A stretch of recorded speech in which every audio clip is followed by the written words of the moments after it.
Hello, everybody, and welcome back to the Planning Legacies Financial Group podcast series. Ronald Luce, Russ Luce, Ms. Tara Gordon. We are here today with another edition, and today's topic, a little bit more unique and probably incredibly relatable no matter what age, demographic, or wherever you are watching, and that is what keeps you up at night with your finances. We've each prepared some fears that we have personally. And again, the beauty of this, you will hear from three different, really, I guess we're all three of us are at different points in our lives. I agree with that. And what is going to keep us up at night? So let's ignite the conversation, shall we? And I think your perspective is an interesting place to start because you are... Interesting how? Because you're closer to retirement. Oh, okay. So what right now... You are more seasoned than we are. Okay. A little more Cajun seasoning. A little Cajun seasoning, a little spicy. Where, when you lay your head on the pillow at night, what keeps you up?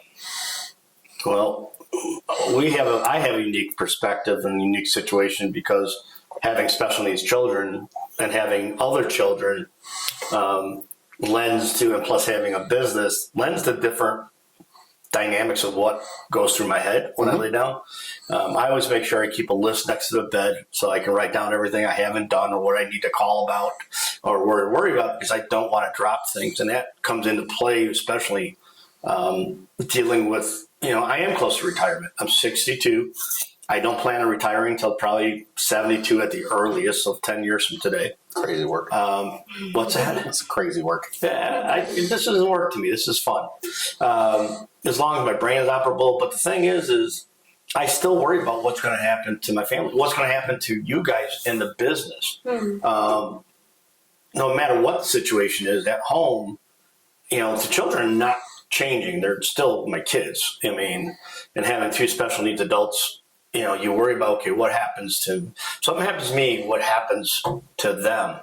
Again, I have a very unique situation with you and your brother, Jim, knowing that both of you guys will advocate for your brothers. Mm-hmm. So I'm not worried about that per se, but it still worries you financially what needs to happen for them, what needs to happen for our business to make sure. That's why when I came up with a name back in 2007, 2008, I came out Planning Legacies Financial Group because I want to leave a legacy, both to my family and to our company. So that's pretty much what worries me is, am I being a good steward of the money that we make as a business? Am I being a good steward, making sure that, Daniel and Zachary are, are positioned legally, financially, that they're taken care of. And then I, want to leave a legacy to my kids, that they don't have to deal with what I dealt with. My parents didn't leave me anything in life. Both my biological father and my birth mother, there was no inheritance whatsoever. So it's always been, how do I give my kids a jump start in life? Give them some type of, things that I didn't have. I think that as a parents, you're a parent, you always want to give, something that you didn't have as a kid.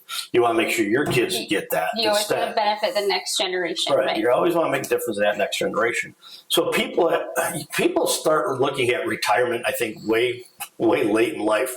We were watching Fox Business today. Which we'll talk about on our next podcast. Yeah, we're going to talk about that on the next podcast. But one of the comments the headline of the topic was financial literacy. Yes. And lack thereof. Very much lack thereof. In the younger generation, they were talking about the 30-year-olds that are just starting out, getting married, buying houses, having kids, that the literacy is they don't know what retirement. So for somebody in my spectrum of age, did I do enough for retirement? Now, I'm not worried about Social Security. Social Security is still going to be there for me, but I do worry about it for the younger generations. Okay. Is the business going to generate enough revenue to give me a kind of like a pension for the business from us, for retirement?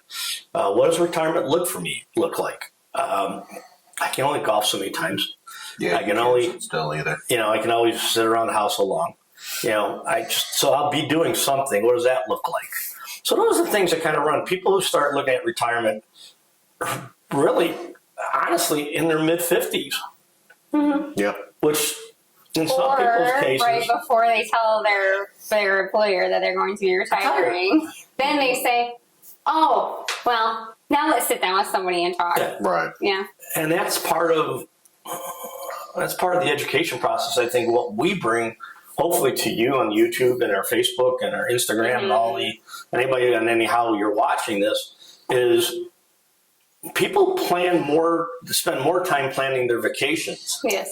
than they do Their retirement. their retirement. Now, granted, we want people to live, and live life and enjoy life. But we don't want them to outlive their assets. But you still have to be cognizant of the future. You live for today, but you still have to be aware of what's We don't want them to down the road. outlive their assets. You gotta make sure. And I think that is a really good segue then, because you find yourself kind of in the middle, I think, of Oh my where gosh, yeah. I'm at and where Yes, Russ and this is is at. so prominent at the top of my mind right now because I just turned 40 last year. So when I turned 40, Yeah, she's not doing that. I'm not doing very well with this. When I turned 40, my oldest is now in high school. My youngest is in her last year of elementary school. And now all these things start flooding my mind. I'm never going to have a kid in elementary school. I'm having kids in high school. Kids have jobs now. What's going on? So College then, around the corner. yeah, so then I think about now I'm 40. So I had a really hard time on my birthday last year because what honestly came to my mind and what literally did keep me up at night was the thought of, do I have enough money for in my IRA? Do I have enough money for retirement? And I'm in a special situation too because we own our own business, so we don't have a company that's matching us on our 401k or anything like that, or a pension. So all these things are flooding my mind because, and I don't know if you've seen this, but Russ and I have seen this a lot. The first thing that came to my mind when I turned 40 was an old colleague of ours showed us the tape measure kind of aspect of life. So if you take a tape measure out, and the life expectancy for women right now is, I think, it's 87. 87? Men 85. So you take a tape measure and you go to the number 87 for women, and then you look at where then 40 is, and then you see what you have left of that tape measure, and that really just came to me, and I just thought, oh my gosh, That really bothered me. It really bothered me. really bothered Do I me. have everything in place? Now, don't get me wrong. Yeah. I am in the profession that I am, so yes, I do have certain things in place. But really, that started coming to me, and then now I'm like, that's one of my main focuses because at this stage of where I'm at. The other part that keeps me up at night is I have 2 daughters. And I know that my sons are fine and I'm supporting them in every way that I can as well. But I have 2 daughters. So what keeps me up at night is that I can provide support to my daughters, whether it be financially, mentally, or emotionally as they grow into women. And when I was in a very complicated marriage, my first marriage, very complicated marriage. And I was also stuck in that marriage financially. Financially. I had no financial options. He was the breadwinner. I was not working. And it was a very complicated situation. If I would have had an index universal life policy for when I was young, I could have taken some of my cash value and gotten out of that marriage and been okay. So I have made sure that my daughters have that kind of a plan for themselves for that situation in itself, because that keeps me up at night. And knowing that I have that there for them, that's one less thing that I don't worry about. I also have one of those for them for their college needs, which we will talk about on a later podcast. For sure. And then what we'll talk about later on a podcast is what I do for myself, because like I mentioned earlier, we own our own business. We don't have a 401k, any matching companies. I use an index universal life as a life insurance retirement plan for myself. So there are answers to all of these things that we're sitting here talking about today, which of course you can always call each and every one of us and we will be able to help you with all of that and that education. But there are answers for all of this. Everything that keeps you up at night, there are solutions for those things that are very and everybody has a unique perspective. It's not the same for everybody. Right. We're talking about 3 different generations and 3 different statuses age-wise here, but you can 10 people at the age of 62, there are going to be 10 different scenarios. 100%. So if you have where you're listening to stuff on the radio or you're listening to stuff on TV and they're giving you very generic answers or very generic questions to stuff, don't be shy and raise your hand. Find somebody professionally that you can trust. Right, exactly. And ask questions. I mean, because if you don't ask questions now, you're going to have problems later. And But I go, think- why did I do something differently back then? Well, but I think a lot of the reason why people don't ask questions now is because they're too worried about, as soon as I call somebody and I start asking them questions, they're not going to stop calling me and they're not going to leave me alone. They're going to want me to hurry up and come in because they're going to want me to sell something. Because, I mean, I would be that same way too. I mean, I would, because I put myself in the same spot as a consumer as well, because I'm a consumer too. So are we. So We are all you are. guys. Yeah, we are. So with that being said, all of our clients know, and the general public, we do not work that way. If you want to come in just for education, we're here for education. Nobody's going to be calling you. Nobody's going to be texting you. Nobody's going to be bugging you to come back. We are here for education as well, because there's not enough people doing that. 100%. And So what bothers you? And I think for me, and this is something that conversations I've had with people, my peers, but also because of the world now of social media and hearing people's opinions that you don't know, Right. you can get a lot more information on kind of you can have your finger on the pulse a little bit more. Oh, Absolutely. absolutely. Especially the younger generations, because they are more active on social media. And one of the big things right now that I think keeps a lot of people up at night that are in my age demographic right now is the housing market is insane. Mm-hmm. Wages aren't matching inflation. Yeah. So And think about having kids. every single person I talk to, it's how do you afford kids if you can't even afford to take care of yourself? So you made a statement. How do you afford kids? I have 5. I have 4. And you have never kids. can afford You kids. can't afford to have kids. So if you do think if you're ever going to afford to have kids, Sure. you can't. But the point really is, 40, 50 years ago, Correct. it was you worked at a One company income. your whole life. Companies were loyal to their employees. Pensions. Stock plans, You could live on one income. tons of ways to build wealth. Yeah, very much. And those opportunities have shriveled up Yes. completely. Yeah, companies are no. There's few companies out there still with pensions, but even some of those companies that have pensions are trying to Get they're rid of trying them. to buy out Correct. pensions so they can go to like 401k type of scenario. And there's a lot of misinformation out there absolutely. because in your generation there's so much access to social media and so many different people's opinions. Right. The biggest thing that I always say is that, well, I probably shouldn't say that. That's what my dad says. But Yeah. when it comes to people's opinions, We don't want to give Mark too much credit. yeah, he would love it though. But your generation is so big into social media. So you hear and you have access just at a whim to everybody's opinions Right. about what you should be doing, anything. But if we're talking about financials, there are so many people's opinions out there. Definitely. And the young generation has all these things to just, now, in general life, are people going to have a lot of opinions to really come at you about complex situations, right? I mean, are people really going to sit there and study what life insurance can do for you, what stocks can do for you, what money markets can do for you, what CDs can do? I mean, are people really studying this that are sitting there making these? Some do, some aren't. That's the Some aren't. differentiation that has to Right. be made. But I think even though beyond that, it's not even so much the information and over consuming. it's just the overwhelming feeling from the younger generation that all these benefits that a lot of people do lean on for retirement, Social Security being number one, Right. aren't going to be there when we retire. We get that a lot with when we're talking about no matter what, whether we're talking about somebody in their 30s, somebody in their 40s, somebody in their 50s, somebody in their 60s. I don't think it's going to be there. I think Social Security is always going to be there. The reason it's always going to be there is because it's a political hot potato that nobody's going to knock out.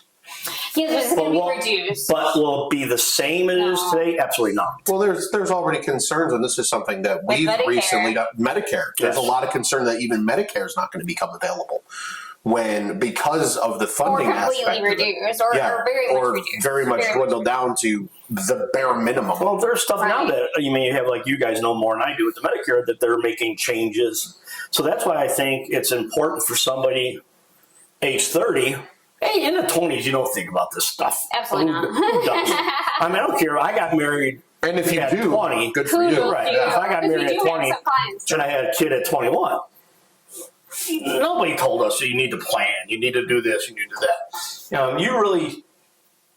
I think you need to start talking as a family, as parents, to your kids early about finance.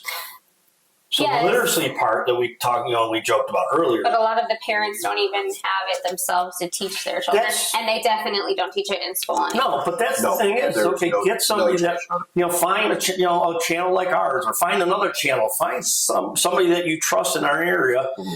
Have a family sit down, bring the kids in and say, okay, hey guys, we're going to talk about something that we think is important, because if we don't talk about it now. Well, because like my mom is the same age. She's in your age group. And like she said, just to your point, when she was young, her and my dad were young and they had just started working with their jobs and they had companies that had 401ks. Yep. At that time, everybody said, fund that 401k. Just beat it up. Just give it to it. And this is fun facts for you guys, and then we'll have another podcast about this later, and especially comment if, through this video, if there are certain things that you really want us to talk about. But what you don't realize, and what now my parents have just come to realize, because I've had the conversations with them, is that all this time that you've just been hammering that 401k, what you've been doing is you've just been creating a huge bucket of money that has never been taxed for Uncle Sam. And another thing that people don't talk about is at some point in your life, the Internal Revenue Service is going to send you a letter. They will find you and they will say, you got to start paying taxes. So all that money you have in your 401k that has never been taxed, I'm going to tell you how much I need you to take out of it, because I'm going to tell you how much taxes I want you to pay out of it, in a sense. So with that being said, my parents constantly say to me, I wish somebody would have told us that back then. Yeah. Because we did not know. And even today, I don't know. Do they still kind of say that to you and your generation? Do they say 401k? Well, the thing is, he's got a unique position because he has a father or a parent in the industry. Well, right. But I mean, you're socially, I think, though, that even aside, because you made a point earlier that is 100% correct, and a quick rabbit hole into the financial literacy thing. Definitely going to be more on that at a later date. Definitely more. But there is no financial literacy for young people. No, not in college, not in high school. You take a consumer ed class in high school that teaches you how to budget. It was government and econ for us. Yeah, but you don't. But you don't learn how insurance works. No. Not even getting into the life and health side of things. Or health insurance. Auto insurance. If you need homeowners insurance. Oh yeah, they don't even go over that. You don't know how to. Mortgage insurance. Right. Rip off. We'll have a podcast about that as well.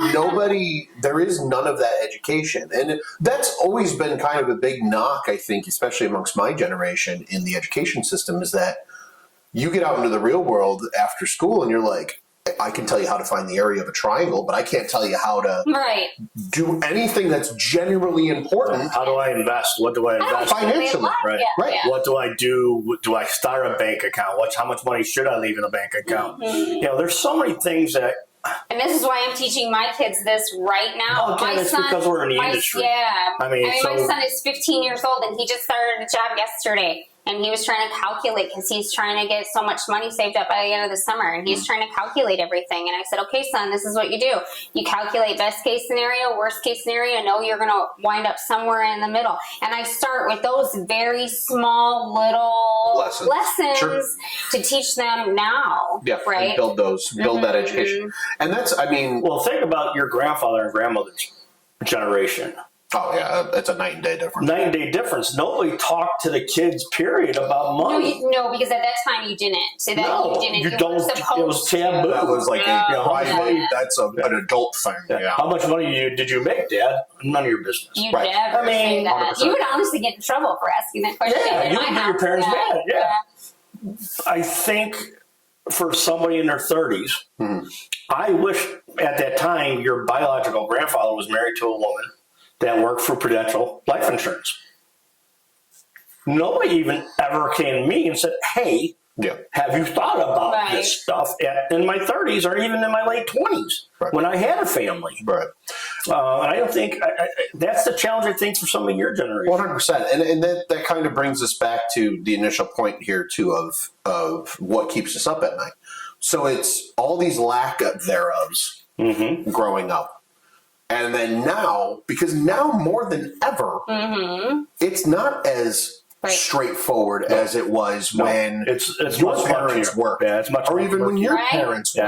Yeah. It's different. Yeah, It's very much so. incredibly different Yes. in the landscape right Yeah. now. And Nobody in your generation stays with the same employer more than 5 or 10 years. because there's no loyalty. Right. Correct. And that's so like just even the job, the job for, like Cycle. the workforce, not even necessarily cycle, the workforce dynamics. Okay. That's the word I was looking for. Have evolved over the years. Oh, very much so. In terms of the employer and employee relationship, the amount of jobs that are available now, the introduction of AI, and obviously you've seen some companies now that are realizing, AI is more expensive than people are. That's kind of strange.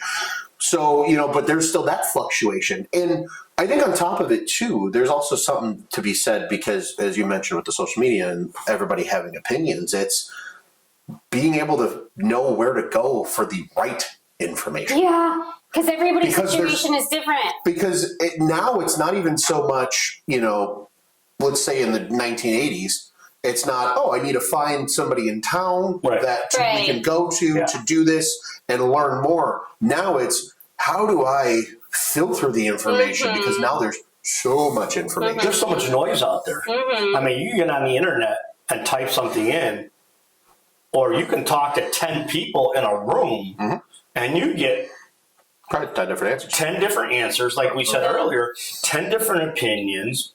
I was talking to somebody Monday night, a friend of your Uncle Al's. And he said, well, I don't necessarily want to work with somebody professional, but I want somebody to help me planning. And I said, well, let me ask you this. You really haven't found anybody that you trust, have you? And he looked at me with a smile on his face. You know what? You're right. I haven't. I haven't found anybody that I trust enough to say, okay, here, that's my money. Take care of it. Right. Show me what Which is to very do. hard to do. Which is, Or give me the education of what to do. Right. right. Yeah, So, and I think that's a lot of, people in generations of, the millennials. Who do I trust? Right. Do I trust the internet? Again, the internet to me is, crap in, crap out. Is it right information? Who knows? Don't know. Right. Okay. You can sit there, sit down and talk to 10 advisors. Right. You're going to get 10 different opinions. It goes back to get education, which thank you for watching us because this is our fun part of our company is the education part of it. We pride ourselves, I think. Am I wrong? No, you're not wrong. I have so much fun just having educational conversations. We pride. Kara does a wonderful job with with Medicare 101. Ronald's basically now talking to a lot of his. We were at a friend of his yesterday, and we were talking finance. He goes, where do I start? He had a situation that we went over, and it's like, okay, here's your options. You have to find somebody that you know and trust. Trust me is key. If you can't trust their information, are they reputable? You need to check them out. I don't care what age you are, whether you're 30, 40, 50, 60, 70, 80. Okay. What do you look for in somebody to work with? Well, I don't think it's honestly that much that. I think honestly, like when I was 20 or when I was 30, I wasn't necessarily thinking. Right. Certainly 20s. And I think again, and it also varies. Yeah. I think for a lot of younger people, the switch flips when you buy a house, you get married, life changes. When you have those big life events, then all of a sudden you almost kind of feel your brain chemistry rewire a little bit. And I think you're right. I think it actually does. But it's also about, though, because when you're in your 20s and your 30s, the first thing you're thinking to myself, I know I thought to myself was, why do I need to talk to a financial planner? I don't have anything. Yeah. I'm 20, I'm 30 years old, I don't have anything. What are we talking about? Why is there a need? Right. Well, now, looking at it now, if there would have been somebody that did not have ulterior motives, that was able to just and willing to just sit down with me and give me education and tell me at that time that, hey, if you fund that 401k, you know what you're doing, you just create a big somebody just to tell me that. Somebody to tell me that Indiana 529s might mess up my FAFSA or my kid's FAFSA at some point. I mean, just little things to know. If I could have had that, it would have been so beneficial. Right. But the biggest thing with 20 and 30-year-olds, and correct me if I'm wrong, is the first thing they think of is, I don't have anything. Yeah. And doubling down on that point, it's, I don't really have anything. And at most times, you're just worried about being able to pay your bills. Making your mortgage payment. Right. Paying your mortgage, paying your electricity, paying your gas, all that stuff. So, like, that is really what it is for a lot of young people. Well, it's not even if you're married. I mean, you get a lot of people are waiting to get married now. Right. But they're living. Weddings ain't cheap. Yeah, weddings ain't cheap. They're in apartments, but they still how do I make my rent? Mm-hmm. How do I put on the table payment for a house? That's another huge Do I thing. want to buy a house? Yeah. I mean, Yeah, we'll talk about that one day too. Yeah, Ronald has a thing about equity. Yeah. And we can't repeat what Ronald says about equity. But anyways, those are again topics that you have to have conversations with. Right. 100%. Whether it's conversations with your buddies, saying, "Hey, Chris, what do you think? What are you worried about?" Type scenario. So definitely, and I think really kind of at the end of the day, the message here is talk to people, even if you're not maybe wanting to take action right away, but it's having the right information, starting to build those relationships with people that you do trust. And getting that information so that at the end of the day, when you do lay your head on the pillow, even if you are a little worried and it keeps you up at night, you have a plan of attack of where you can go to get a lot of those answers. Yes, you have us to utilize as a resource. 100%. And tons of other people too. Correct. That's the beauty of this. And again, and it shows that I think it's also important too now more than ever that the younger generations talk amongst themselves, but also with other generations, older generations. Get that perspective as well, because that's at least then where a lot of those your fears might be addressed. Because chances are they probably had those fears at some point in their life, or they've already lived through it. And your grandparents may know things. Hey, did you think about this? Yeah. I didn't think about that. Exactly. Okay. Or talk. Just have conversations with people. The more education you have, knowledge is power. Exactly. Yes. And also then, like you said, you're still going to have concerns. We're not going to say you're never going to lay your head at nighttime on the bed and you're not going to worry about something. Absolutely. But we could there's things you could do to ease the uncomfortability. But if you have answers and you get education, you can turn around and say, okay, at least I have something to digest and to go, like you said, start with. Right. And two, then the things that do keep you up at night, maybe it's more so I didn't take the meat out of the fridge, or that meeting at work tomorrow is going to be awful. Yes. Not, am I going to have enough money to retire someday? Right. Or have I done all the right things at this point in my life to ease that concerns for, because again, children is another aspect that creates a whole nother spider web of concerns and thoughts and decisions that people need to consider as well. Any other kind of wrapping up thoughts? I just think, my last thought, my last piece of advice to anybody is talk to people. Utilize resources. Even if you don't think they could help you, they may know of somebody that can. You always have to utilize all your resources. And don't be ashamed. Nobody's judging you on asking questions. No. Nobody's going to judge you for getting information. Because if you do it early enough, it can make a huge difference in your life no matter what age you're at. Right. Yep. Am I wrong? I think you're spot on. So get from an old guy, the seasoned room in the room. The seasoned veteran. The seasoned Yes. veteran in the room. I wish I would have done things differently when I was 30 compared to now I'm 60? We all have that. Sure. I mean, hindsight's always 20/20. But if you take nothing else from this conversation today, in my opinion, talk to somebody. Definitely. Get the education. Anything else? Nope, I agree with everything. Utilize us as a resource. Know that you can call us with any questions, set up a meeting. There's no You can ulterior put comments motives. in our YouTube channel. We'll Yes. get back to you as soon as we can. If you want to call, all of our numbers are attached, on our websites. Yep. And if there's a topic that we've talked about that you really want to know more about, make sure you comment, let us know. We'll do the next podcast on that. Definitely. And to wrap things up completely, it's okay to have those thoughts that keep you up at night. Yeah. But at the end of the day, there are ways to find answers to that. As they've mentioned, you can find all of our contact information. In fact, our emails are at the very end of this podcast. You can also find those, of course, at plfg.org is where you can find all of our other information. And we appreciate everybody tuning in today for another episode. What keeps you up at night? Let us know, and maybe there's a chance that we can help you. We appreciate you. Subscribe to the YouTube as well, and hit that little bell button up in the corner, and you'll know when all of our shows are posted as well. We appreciate you joining us. Thanks so much. This is another episode of the PLFG podcast series. Take Bye, care. guys. See you soon. Thank you. Bye.